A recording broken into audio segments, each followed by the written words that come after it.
মৌমাছি সব সময় সজাগ থাকে মৌচাক রক্ষায়। এরকম একটি মৌচাক কাটতে মৌয়ালদের সাথে কাছাকাছি যেতেই মুহূর্তেই মৌমাছিরা দল বেঁধে ঝাঁপিয়ে পড়ে আমাদের উপর। সুন্দরবন থেকে যে রাজস্ব আয় হয় তার একটি বড় অংশই আসে মধু সংগ্রহের মাধ্যমে, কিন্তু প্রতিনিয়তই ঝুঁকি বেড়ে যাওয়ায় এ কাজে আর আগ্রহী হচ্ছেন না স্থানীয় মৌয়ালরা। তবে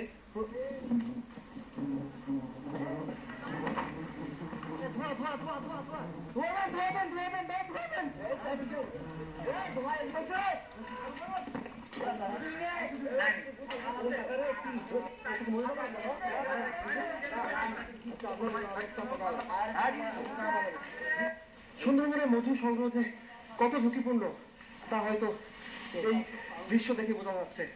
এরকম প্রতিনিয়তই মৌয়ালরা ঝুঁকির মধ্যে থেকেই এই মধু সংগ্রহ করে থাকে। আর পাশাপাশি বাঘ এবং জলদস্যুদের উৎপাত তো আছেই।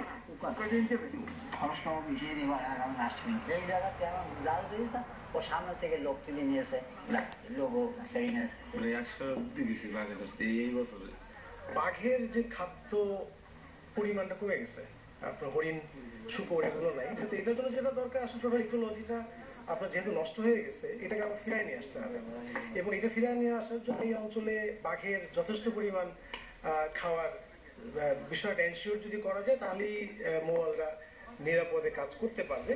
বছরের নির্ধারিত 2 মাসে সুন্দরবন থেকে 1,15,000 থেকে 20,000 লিটার মধু যোগানবে মৌয়ালরা।